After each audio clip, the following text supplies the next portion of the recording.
What's going on, guys? Today we're taking a look at something pretty special. It's a Shelby Gt350R done in iconic silver with black and red stripes. Today we're going to be doing a little review on it.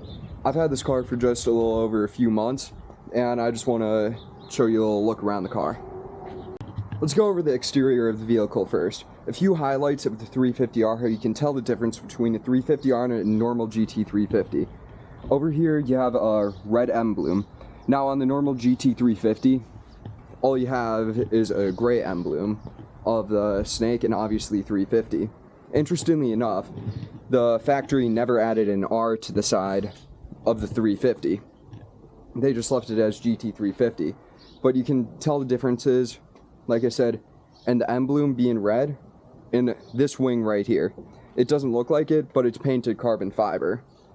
And over here, you have the carbon fiber wheels.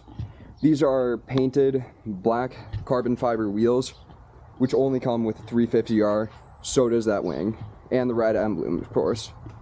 And while they didn't change much else about the car, other than once we go into the interior, those are some main highlights so you can tell the difference between the two.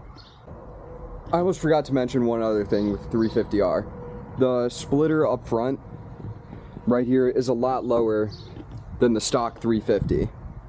And while it's not stock, the 350R is a more track capable car than the normal 350, dropping a few, I would say around 100 to 150 pounds of weight.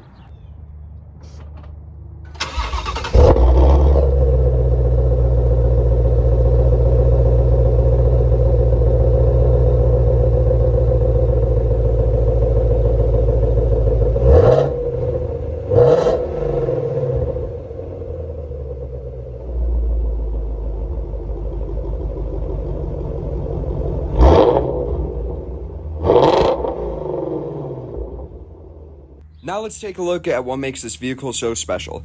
It's a 5.2 liter naturally aspirated V8 with a flat plane crank. You might ask where Ford, an American company, got that flat plane crank. They actually got it from Ferrari. They tore apart a Ferrari, what I believe was a Ferrari 458, where they learned about this. And that's what allows this car to rev all the way to 8,250 RPMs.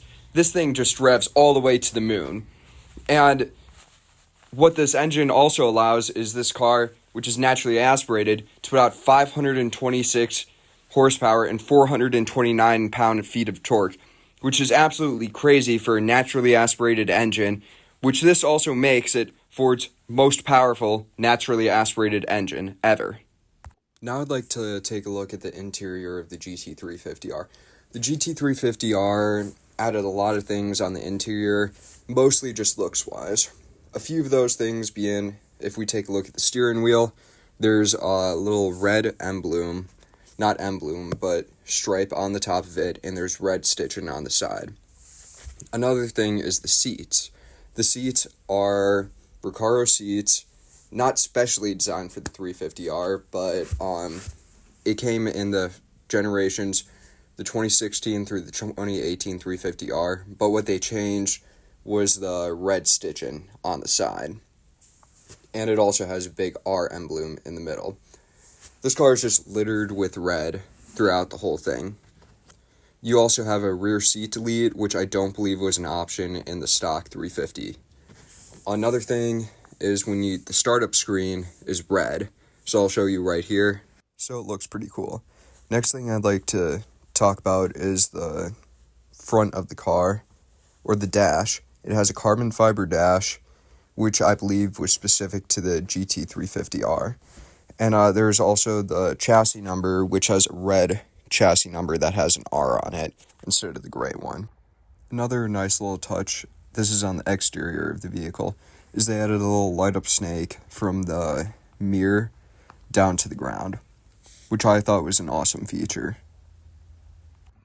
I think that's it for today's video. Thank you for listening. And I'm going to be back with another in-depth review of actually driving this car on the road and explaining how it works and how it feels on there.